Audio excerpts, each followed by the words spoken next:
بسم الله الرحمن الرحيم الحمد لله رب العالمين والصلاة والسلام على أشرف المرسلين سيدنا محمد وعلى آله وصحبه أجمعين. الرجل مروك تنزل كتونا نكسر كنا بمحمد صلى الله عليه وسلم. تلينا استنيو kubeeranga tufunye ku baana baffe abakuŋŋaanya ebyenjigiriza y'eddiini yaffe y'Obusiraamu, kubeeranga atusabye twejjukanye mu mbeera gye tulimu eno mu Uganda ne mu nsi yonna oluvannyuma lw'okufuna ekizibu ekibuutikidde ensi yonna. Twebaza Katonda eyatuwa Obusiraamu, kubanga Obusiraamu buli kintu kigenda oggwawo nga kyo Mukama Katonda yakitutegeeza dda kubulanga ffe tutannaba kukiraba, oluusi nga twakisoma naye nga tetukitegeera. Mukama Katonda bwe yali nga ayogera ku mbeera eno efaanana bwetyo, yatandika ne aya nga yennyini yeyeerayirira naga nti walanabuluwannakum. Yakozesa lam ya kasamu ne tawkidi, ne tulowooza nti ebintu bya kusaaga, naye ekigambo kutya nze nali sikitegeeranga. Asooka nsoma Qur'an naye nkitegedde mulembe guno nti ekigambo kutya Mukama Katonda yakireeta era tewali muntu asobola kukirwanyisa n'akijjawo okujjako Katonda. Abantu bangi bagenda ne beewaana nezi gavumenti yaleeta emirembe, yajjawo okutya, naye gavumenti zonna mu nsi yonna weeziri ezigamba nti zireeta emirembe n'okujjawo okutya, naye wonna ensi yonna etya. N'olwo tutegeeze nti ekigambo kya Katonda buli lwakyogerako tulowooza nga asaaze, naye nga kituufu era nga kikakafu. Kakati tewaliwo ayinza kujjawo kutya kuno okujjako ye yekka gwe tuba twekwata, kubanga yalayira nti walanabuluwannakum bishai'in min al-khawf. Khawfu kye yatandikirako, biri ebirala byonna ne bijja luvannyuma. Naye ekigambo khawfu kakati buli muntu atya, okutuusa n'abafumbo batyaŋŋana mu buliri, naye ng'ate munne gwabadde asiba gwawangala naye ekigambo kutya kiri awo Mukama kakyaleese. Era yagamba mu suura Quraish naga nti falyabudu rabba hadha albayt alladhi at'amahum min ju'i wa amanahum min khawf. Mwesinze nannyini nnyumba ekyategeeza Kaaba, oyo abaliisa ng'abawonya enjala ate n'abawonya okutya. Ekyokuputya nti okuliisa buli muntu ayinza okukitunuulira ng'alinga akisaagiridde, naye Katonda yatuliisa mu ngeri ye nti omuntu agenda n'afuna ekibanja naye n'amalamu emyaka 25 naye nga lumonde taggwanga mu kibanja ekyo, naye nga tiyajja na nsawo ya lumonde, tiyajja na ya muwogo, naye Katonda yajja mu kibanja kye n'akuliisa. Tubadde tetutegeera, tuganze kulima, olima gwa amatooke gogaziiko omugalyoke gaveemu, n'olwekyo ekyo kyenkankiveeko. Naye wa amanahum min khawf, n'abawonya ekigambo kutya. Ekigambo kutya gavumenti kakati etutya, naffe tugitya. Abasirikale wadde beemoola nabo batutya, naffe tubatya. Buli muntu yenna atya munne, naye nga Katonda yekka ya amanahum yabagira ki, yawonya okutya.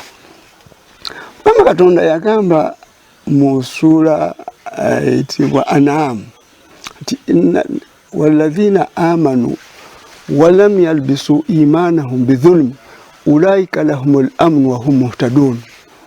Ti abakkiriza ne babeeranga mu bukkiriza bwabwe tebateekamu bya bukuusa, abo be balina emirembe era be baluŋŋamu. Naye tewaliiwo muntu biseera bino n'abeera mu bukkiriza nga temuli bukuusa. Era nze mu kwetegereza kwange nti omuntu omuwa ejjana ng'omuli wala, naye buli lw'omusemberera olaba nga talina bisaanyizo bya jjana.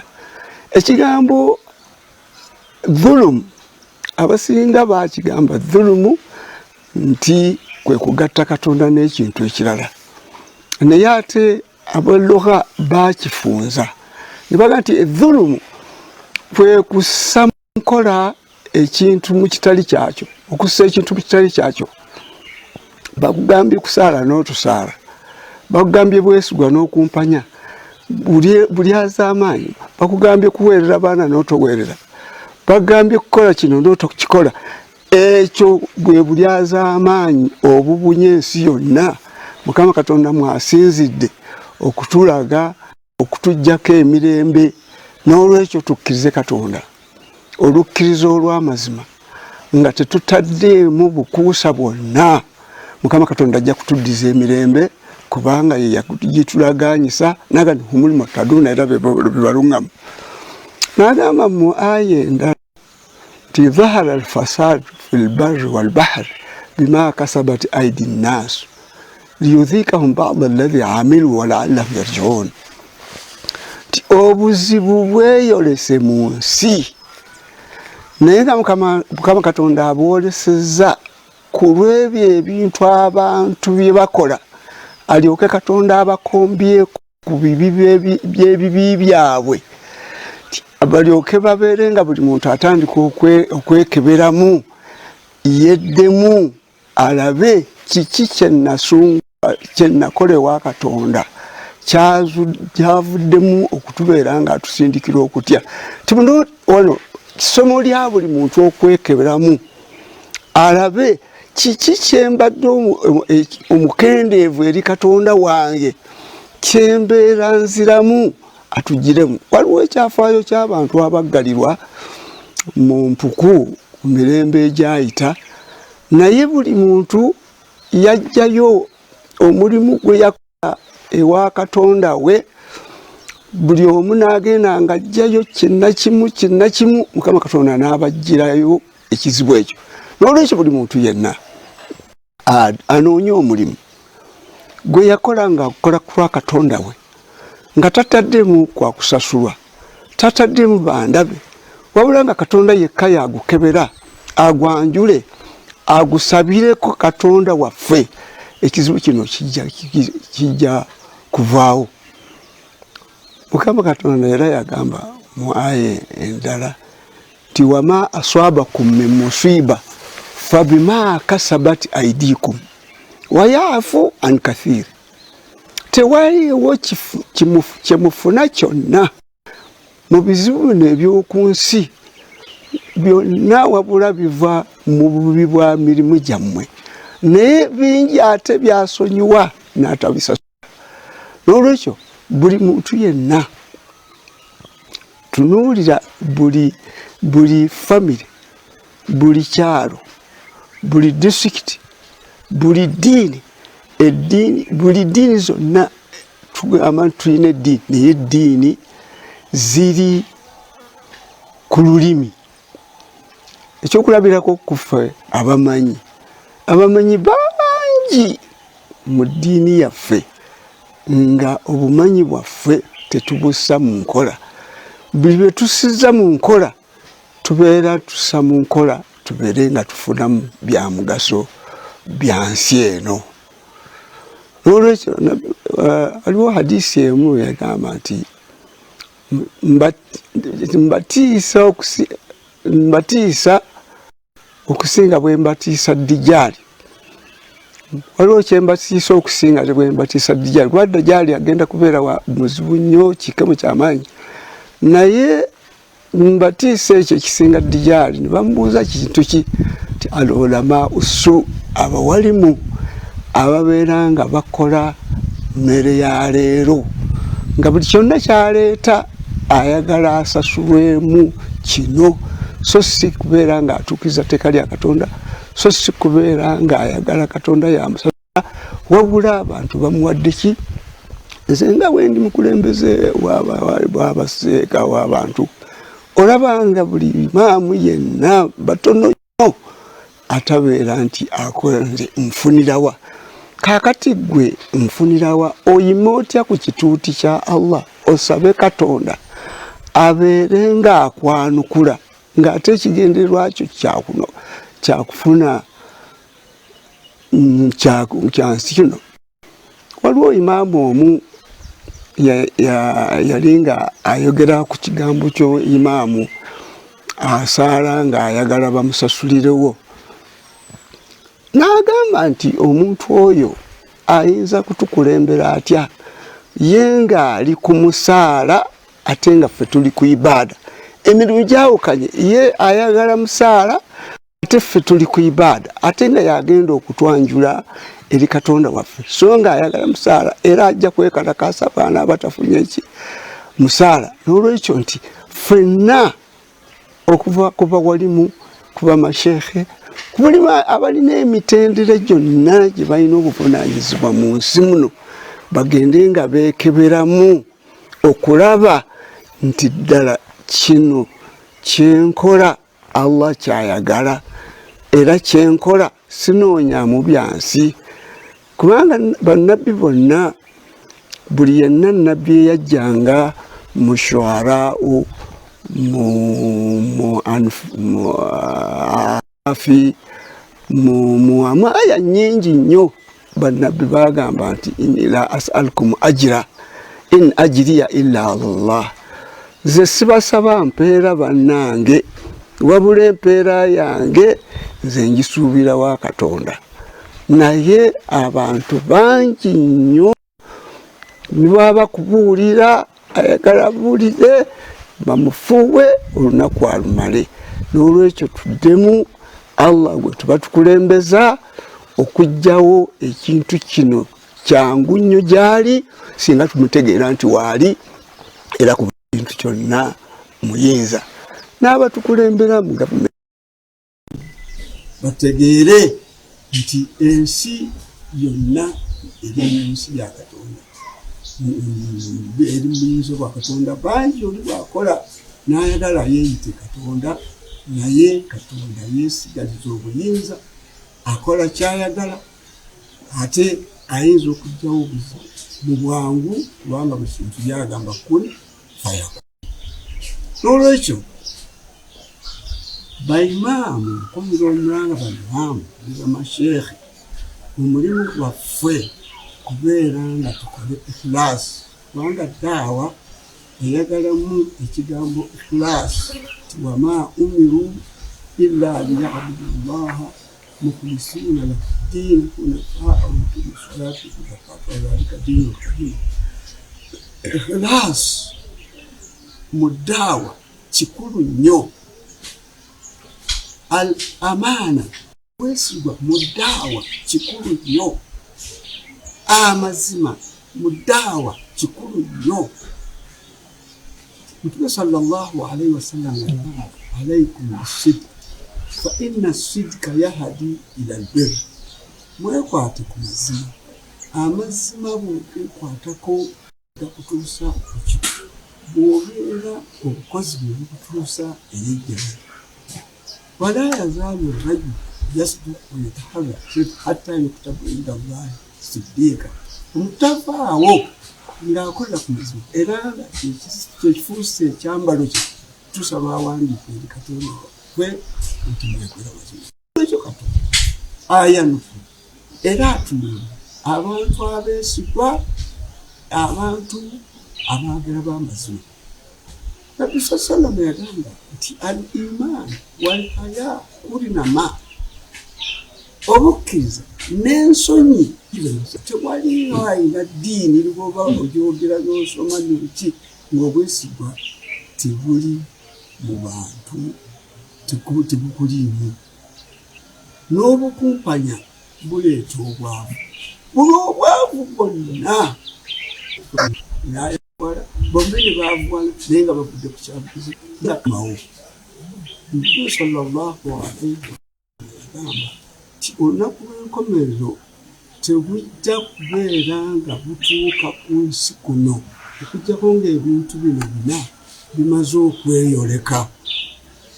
Ekisooka obukumpanya bujja kuyitirira ng'era omukumpanya yateeka okubeera omukulembeze. Obwesigwa busaanewo nga tekyali ayagala kuwuliriza mwesigwa. So era musajja namutamwa lw'amazimazima ago amazimazima nze namutama. Naye obukumpanya kati ensi yonna tugikwasizza bakumpanya. Kati kyetwakafuna nnaku zino ku ssente zaffe zino zisoloozi ez'obuyambi ate n'abasoloozi n'abazibadde baziteeka mu nkola nazo bazikubye tteke. Kaakati buli yenna tewali bamemba ba paalamenti baani buli yenna alinamu obukumpanya yayitamu. Era ow'amazima ennyo bamutama atajja kutuliisa oyo tajja kutuliisa. Ebintu bibiri obukumpanya bijja kweyoleka nnyo ate n'amazima gasaanewo. Ekyokusatu obwenzi bujja kuba bungi nnyo n'okubukula olwatu. Obwenzi bujja kuba butongozebwe n'okubeera nga balukola olwatu. Ze mu mwaka 19 mukyala yagenda Makka naye nanirindiza entebe ekusaawa nga mwenda nayituka naye pita mu kibuga naye nga abaana abawala bali bwerere bakankana bonna bawenya buli abayitako. Ate ne gavumenti nayo neetongoza obwenzi bugende maaso. Ekifo ky'okuleeta amakerere, ekifo ky'okuleeta ereeta kondomu nezigabira abantu ekuwadde ddala nti etongoza.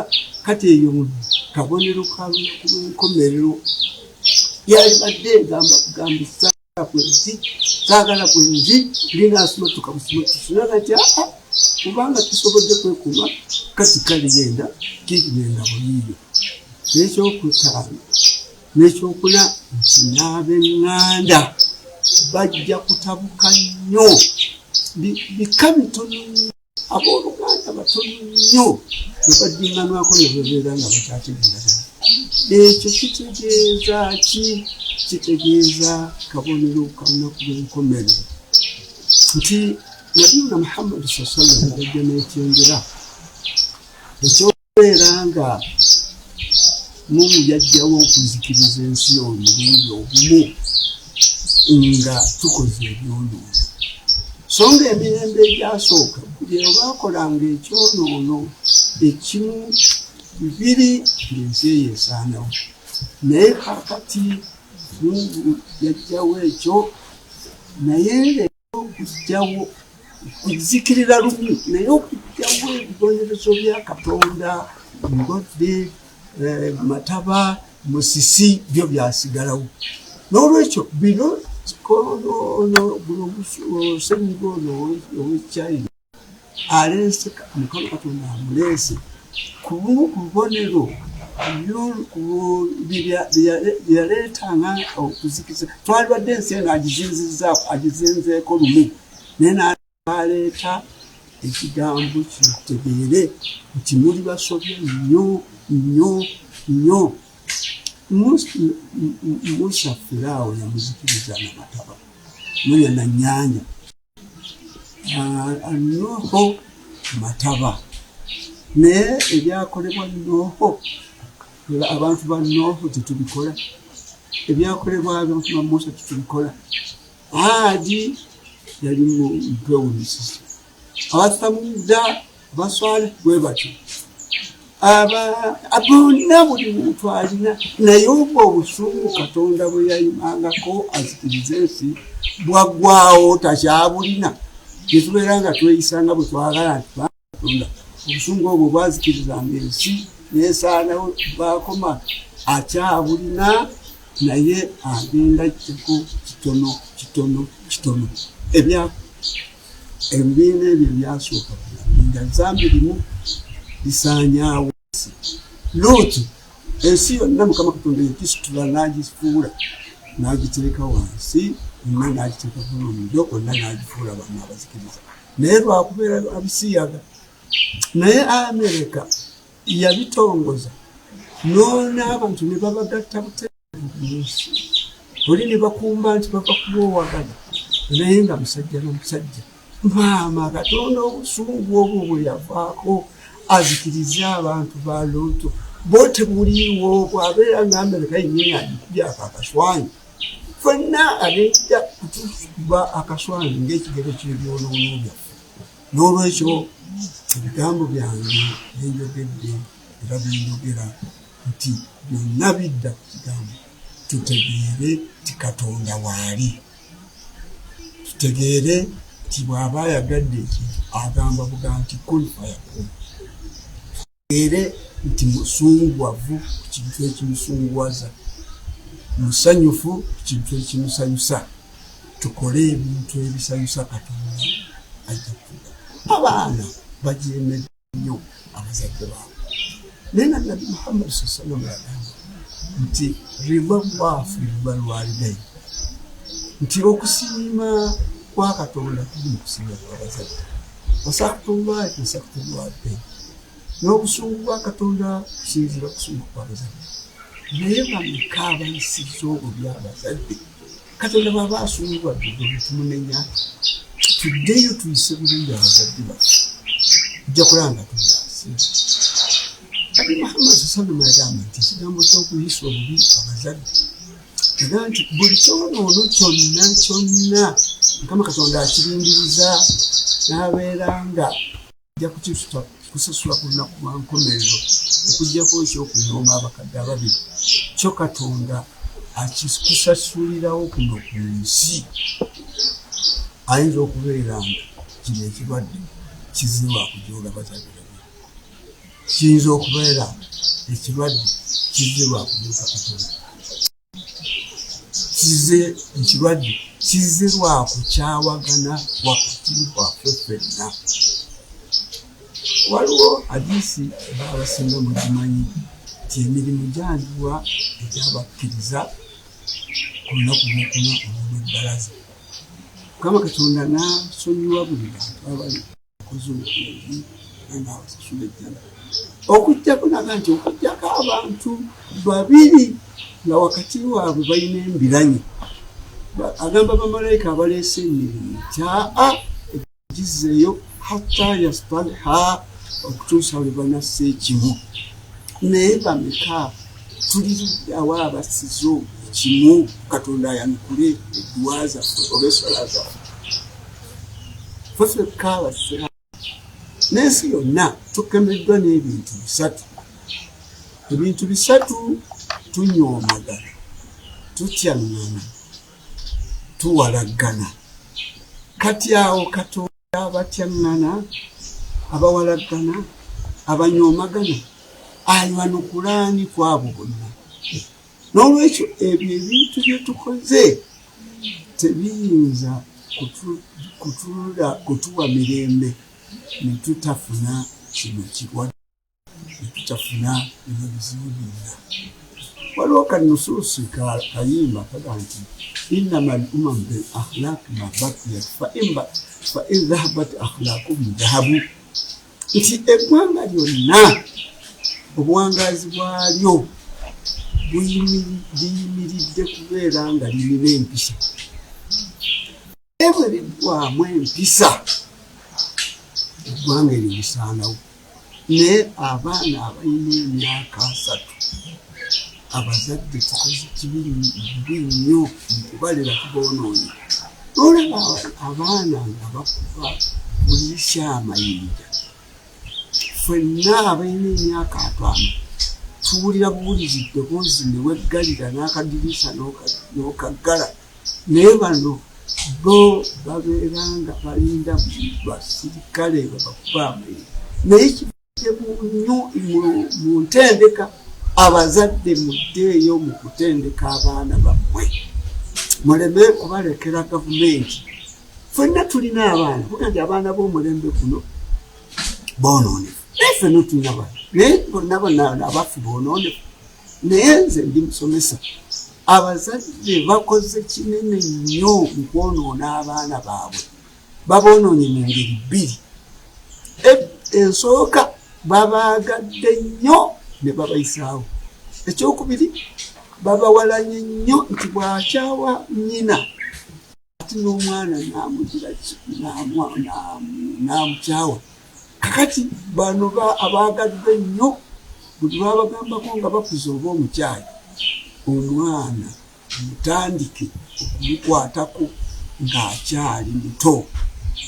alyokoobe bakati akakya amamera otakukutuka bukutusi naye nze nsomesa abazadde mugayaalidde nnyo mu kugonjula abaana mwagadde abaana lwagaliriro olubiri nabbi sallallahu hadisi eno mutubeera bwe nanze yakugitulira mu ngeri yaabwe nti kullu mawludi yuladu ala fitra ti buli muntu azaalibwa azaalibwamu alina obutonde mukkiriza okubeera nga ategeera katonda naye fa abawaawu yuhawidani aw nasirani aw majusani abakadde be eyo nga bwe mukimanyi ebyokukyogera naye kyogere nambe nti azaalibwa omuntu nga lubaawo olusaano olwereero olusaano okuwandiikako buli kyoyagala naye bwe owa omwana wo wakamuzaala owandiiseeko kikyoyagala abeere ekinakugasa era ekinagasa eggwanga bw'onoogayaala n'otowandiikako byoyagala ababi bajja kuwandiikako bye baagala n'olwekyo bwe tuba twakazaala omwana tubeere nga tuteekako ebintu ebinaamufuula omunaddiini omuntu mulamu ow'empisa so si kugamba nti bano ba gavumenti omuntu okuba olwaleero zaala omwana nga mwana wo so si wa gavumenti bangi mugenda ne mulikwasa gavumenti yatugaana bakubaana naye ekyo kyekwaso bagaana kuba mwana n'omumenya n'omukula naye ko busatu kumudda kusa nga nayo bakwata kale bamunaabalekeza ng'okusatu ne zibeera nga temuzibakubye kubatereeza mubalekedde poliisi ejja kubakwata ebakube n'okubattira mu makomera oyagadde obukko busatu kutereeza omwana oba oyagadde bamuttire mu mbooko ezitaliiko kubala n'olwekyo ekigambo bano baana ba gavumenti nekiveeko zaala abaana nga babo era nga be bajja okukusikira era nga bajja kukola byoyagala era nga bw'oyagala basigale mu buvunaanyizibwabo era abataakuswaza naye bantu bamunaakati baana bonna gavumenti yoyagala ekuweererere bw'ozaale yongeebwerera so nga naye erina abaana baayo gavumenti bebantu gavumenti siyawo bebantu kati ono gavumenti minisita aleke kuweerera abaana be aweererawo pulezidenti aleme kuweerera baba aweerera nti bano baana ba gavumenti n'olwekyo abazaala nga tusobola kuweerera baana zaala boonosobola kubanga tiriiyo nti bw'otozaala eddaziini togenda kuyingira jjala yingira simanya zaala abaana boonooyingira nabejjana naye okuzaala abaana 20 nga basinga bungi bamuliro olisanyu ejjana erikusanyusa ng'oli mu muliro n'olwekyo tuzaale abaana tubasomese 3 5 10 ng'olisobola naye nga bonna oliwa ogenda kuba kuyingira nabejjana kulla waliwo aya emwega nti yauma nadu kulla unasi biimami ojjukira olunaku lwendiyita buli mukulembeze nga mukulembeze kulla unasi biimami abantu nga bayita mukulembeze waabwe bwe famire bagenda kujjayo famire ya kinoomu nga taata gwokulembedde abaana bakuli mabega ng'abaana bo be bakuli emabega mukyala akuddiridde abaana naye ogenda kubanjula ewa Allah. Naye abaana abo bogenda okwanjula ewa Allah baddala batuufu bakwanjula, era bonna tebakuwe ku bujulizi ate bakuwabira. Zenalabako omusajja omu nali yajja omuzadde omu nansaba ebaluwa ripoota ku mwana we ng'amuwaabidde mu gavumenti tiyamuweerera, ayagala amuwa ekibanja. Nemuga nti lwaki njagala onfuniyo ripoota etegeeza nti omwana ono yali asomako wano, mpona ekibanja agenda kukitwala. Tosobola kwamanya ripoota ekadde nti omwana ye yajeema naye yali amuweeredde. Naye olaba awoza kibanja naye tali kuwozaako jjana bw'obeeranga omugayalime. N'olwekyo ekintu ekyo ng'akivaako ngamba nti buli muntu yeekebere mu mbeera ye, tolina kintu ky'okoze kinyiiza Allah. Obeeranga weddemu weekebere nti ala nafsi basira, buli muntu kullu nafsi ala nafsi basira, buli muntu ku kyakola yennyini mujulizi. Tewali waagamba nti albirru matma'anna ilayhi qalbi, ekirungi kyokolanga omutima guteredde. Wal ithmu ma haka fi sadri, ekibi kyokolanga omagamaga. Buli kyokolanga omagamaga manya nti kibi, kyokolanga oli muterevu manya nti Katonda akijjala. N'olwekyo saba Allah alabe nti adde eri Katonda. Allahu ala kulli shay'in qadir. Tusaba Allah Katonda adiremu alina okutuzikiriza ku lw'ebibi byaffe kubanga ye musaasizi. Yaga nti wa rahmatin wasaa, ekisa kya Katonda yaga nti kigazi. Fasa aktubuha, naye yagamba nja kukiwandika nja kukiwandiika kwabo abantya. Amakulu nti tutye Katonda, ekisa kya Katonda tukyebuliza. Ate ekisa kya Katonda kyekyakola obusungu bwe. Ekisa kye kingi okusinga obusungu. Obusungu bujja kiseera naye ng'ekisa kye tudde eri ekisa kye ekyo.